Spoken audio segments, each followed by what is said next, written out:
Caríssimos irmãos, que a paz incondicional de Jesus esteja com todos. Nós vamos conversar hoje sobre a verdade.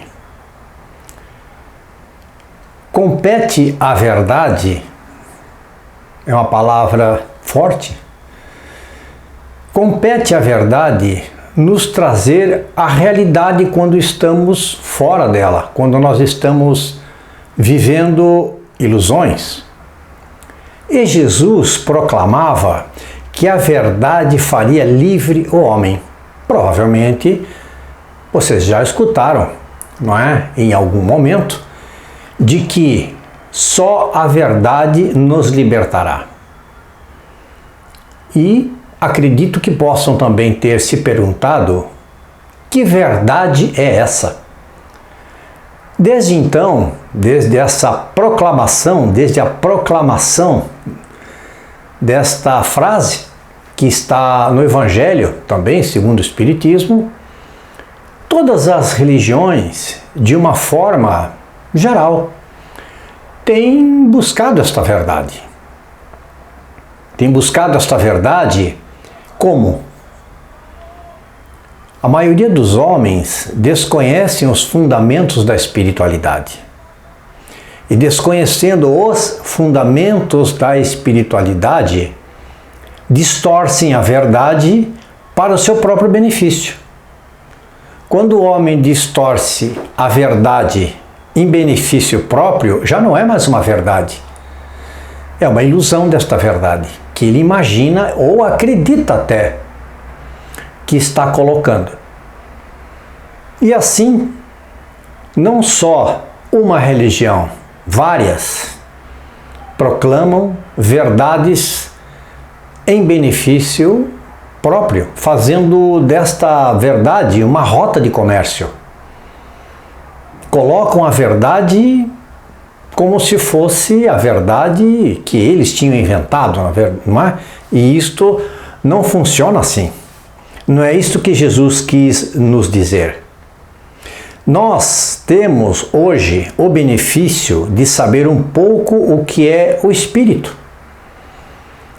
Nós que estudamos a espiritualidade, não só os espíritas, existem muitas pessoas que não proclamam ser espíritas e estudam sobre a espiritualidade, querem conhecer mais o que é a espiritualidade. Não frequentam casas espíritas ou não frequentam casas religiosas nenhuma, mas querem saber exatamente o que é essa espiritualidade. E como viemos para este planeta, de onde viemos, e o que deve estar destinado a nós. Mas nós temos este benefício dentro da doutrina espírita de sabermos exatamente do que estamos falando. Nós já podemos dizer que saímos do limbo da ignorância total. Somos ignorantes ainda no que concerne a assuntos mais profundos da espiritualidade que desconhecemos pela própria evolução que ainda temos.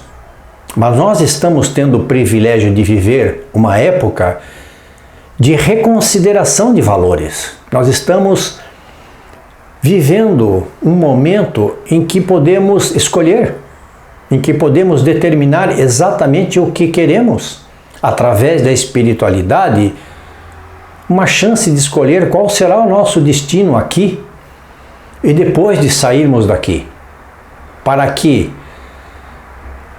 consigamos entender finalmente, neste século em que atravessamos tantas dificuldades que são globais, como podemos nos comportar para blindar o nosso coração, blindar o nosso espírito, como podemos fazer para blindar as nossas emoções, para que não deixemos as nossas emoções tomarem conta daquilo que é racional para nós.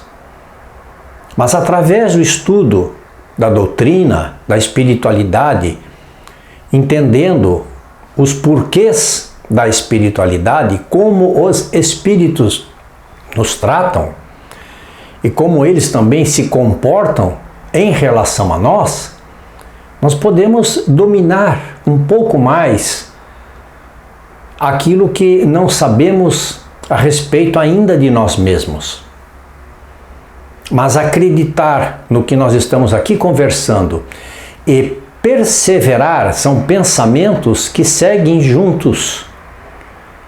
E neste ponto, seguem juntos ou deveriam seguir juntos até um determinado ponto. Mas quando eles se separam, você acredita, mas não persevera naquilo que você acredita, você está abrindo então a chave para as falhas, para que elas venham, porque você duvida, e quando você duvida, você coloca a sua fé em dúvida, questionando, será que é ou será que não é?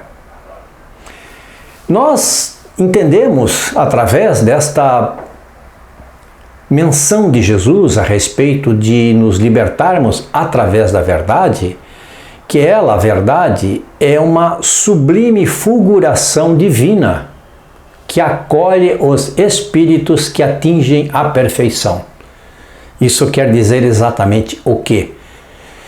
Que no momento em que nós atingirmos a nossa perfeição espiritual, nós vamos entender esta verdade, que vai nos libertar de quê? De tudo que nós temos, de todos os problemas que nós temos, de todos os débitos passados, não é? De todos os defeitos que ainda lutamos contra eles. Então, desta maneira, nós conseguiremos o quê? Nos libertar. Seremos livres. Livres de tudo aquilo que nos prejudica.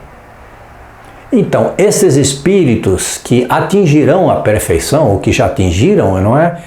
Eles proclamam verdades que irão conviver com Deus. E serão, então, co-criadores do reino dos céus, porque eles ajudarão nesta composição universal. Eles irão trabalhar como Jesus, que faz parte de uma falange de espíritos puros, trabalhando a serviço do Pai dele, como ele mesmo sempre disse: eu vim a pedido do meu Pai. Meu Pai pediu para que eu viesse e dissesse o que eu estou dizendo para vocês. Mas hoje, nos colocando exatamente nos dias de hoje, se a espiritualidade pudesse publicar um anúncio, uma situação hipotética, para procurar voluntários, como seria este anúncio? Poderíamos imaginar? Por exemplo, homens que busquem a verdade, que sejam fraternos, que se importem com o planeta em que vivem, que sejam pacíficos, que perseverem, que estudem, que abominem a inveja, o egoísmo, o orgulho, a violência, que se amem e cumpram as leis de Deus.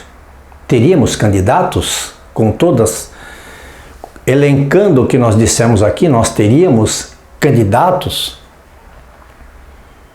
Quantos poderiam se candidatar e quantos seriam os escolhidos? É exatamente o que está no Evangelho. Muitos os chamados e poucos os escolhidos. É exatamente este assunto ao qual nós estamos aqui nos referindo, a respeito da espiritualidade e da verdade que nós queremos saber e precisaremos saber, porque nós vamos chegar até ela. E para chegar até ela, teremos que cumprir várias etapas no caminho. Mas precisamos guardar para reflexão daquilo que nós colocamos aqui como sendo verdades, uma verdade principal. Nós não somos o que os espelhos da terra nos mostram. Quando você coloca-se diante de um espelho e olha a sua imagem, você não é aquela imagem que está ali refletida no espelho. A nossa verdadeira imagem passa longe das ilusões da vaidade de cada um. Pensemos que, através da verdade que nós precisamos descobrir e que está lá no nosso espírito ainda, indefeso, diríamos assim, com relação a tudo isso que nós precisamos entender, nós seguiremos em direção à espiritualidade maior. Queridos amigos, muito obrigado a todos.